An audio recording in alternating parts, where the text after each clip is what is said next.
Okay, this is going to get a little cool. We're going to use TouchOSC to get data into Macs. TouchOSC is a program that you can get at Hexler.net.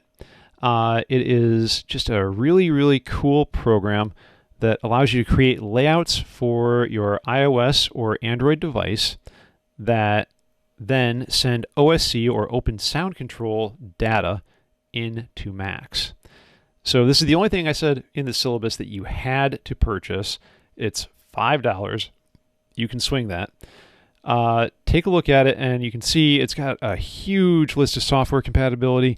I've definitely used it with Ableton, with Max, with PD, with Reaper and Super Collider, among others.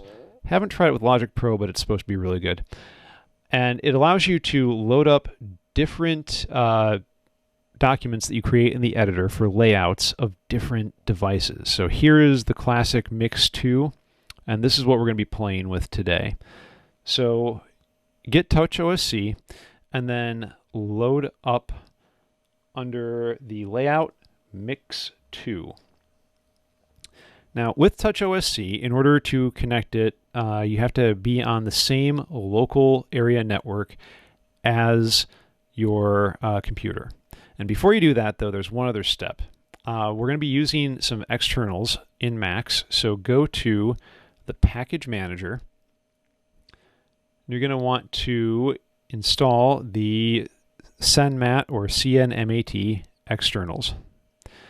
So these are from CNMAT in Berkeley, and they have just tons and tons and tons of useful stuff. These are the people that created OSC, or Open Sound Control.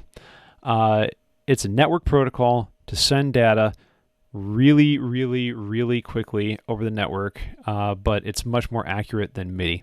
So all of the messages that it's sending are in the form of almost URLs, effectively, with values. So you can send stuff, you can route stuff. It's super fast, super useful. I really like it, and I think you're going to as well. So the first thing you need to do once those are installed is to find your local IP address. I've created instructions in the patch on the course page for you to use, and it tells you exactly how to do it on Windows. Start menu, hit Command, Enter, do ipconfig, and then you're looking for the IPv4 address. Then on Mac, you can do it this way, and then copy this address here into this nice text box that I've created. So this is really important to know because in your iPhone or Android phone or iPad or whatever, you're going to open up TouchOSC, and it's going to say Connections OSC, and then give you a string of IP addresses. So I'm going to click on that, and I already know that this is the local IP for today on my dynamically allocated system, so I'm going to type that in.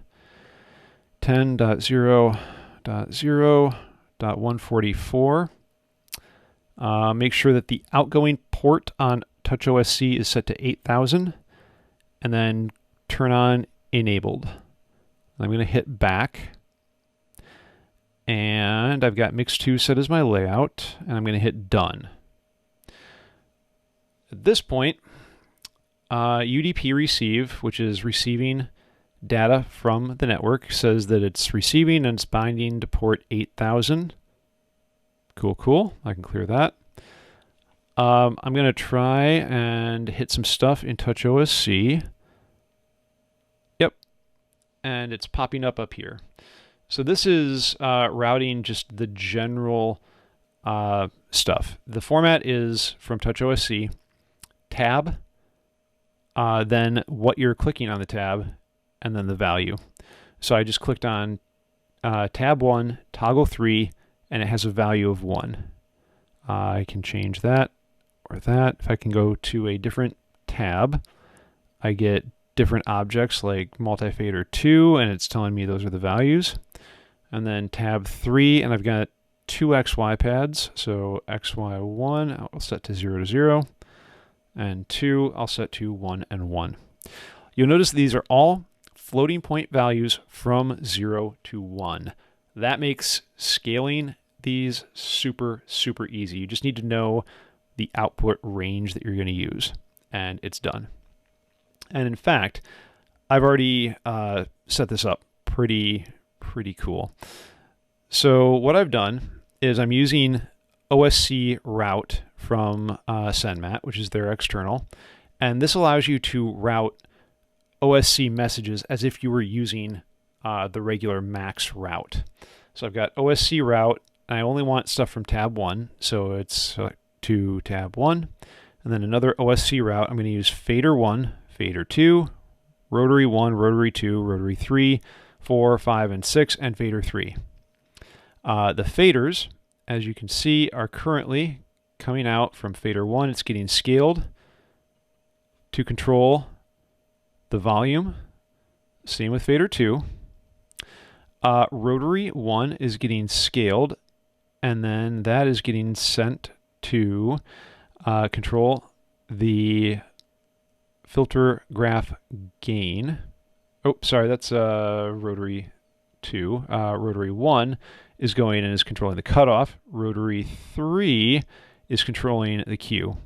Then rotary 4 is controlling the cutoff. Rotary 5 is going to the gain, and rotary 6 is going to the Q.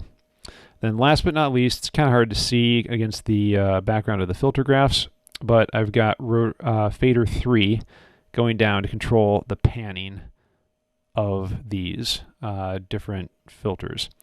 And these are just taking a noise signal, and then they're going to use that to filter. So let me turn it on. You can see if I move rotary 1, I move the cutoff frequency here. Bring up some noise. Bring up number 2, which I'm going to give it a lot more gain and a thin Q so I can sweep it. Move everything over to the right. Now 100% left.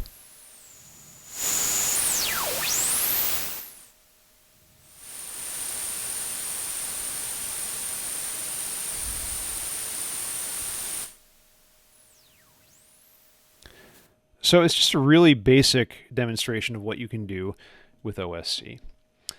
So play around with that. You'll have a lot of fun. But how do we create our own?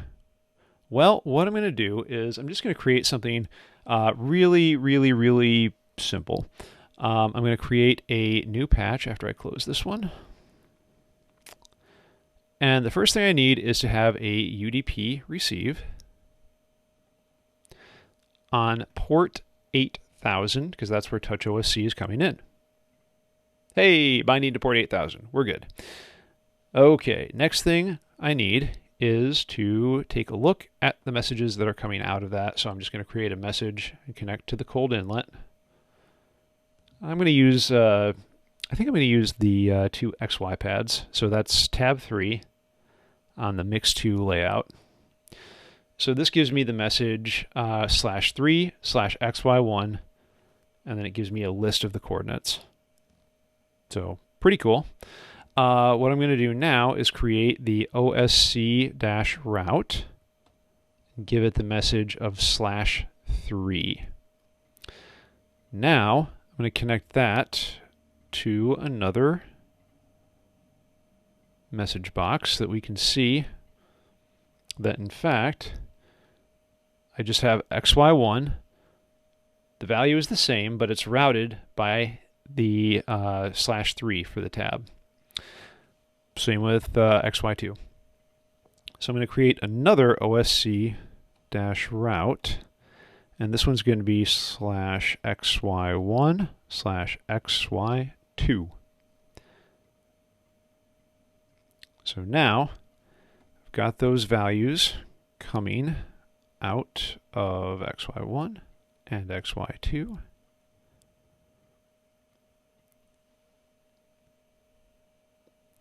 And that's a nice little list. So what I'm going to do is I'm going to create just a really basic picked slider controller. Similar to what we had previously when we were doing picked slider, everything in there is starting at the top left of the page. So top left is 0, 0. And then down here in the bottom right is 1, 1. So what I need to do is to scale those values after I unpack them. First things first, let's unpack FF because they're both floats. And we'll start with the one that is on XY1. Next, what I'm going to have to do is to change them from scale 0, 0, 0, 127. And this is going to give me the input value, and that's horizontal position. So now, whoop, what's coming out? Ah, can you see it? I forgot my decimal points. And it's 0.1 point. There we go. That works perfectly. Now with my vertical, let's take a look at what happens when I do the exact same thing there.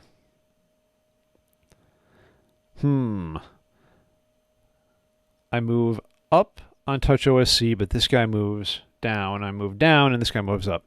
Well, this is actually really easy to fix. I just have to invert the values. So I'm going to do 1 and 0 with decimals, and now I have a picked slider that perfectly mirrors exactly what I've done. And I'm going to do the exact same thing with the one coming out of XY2 after I create an unpack.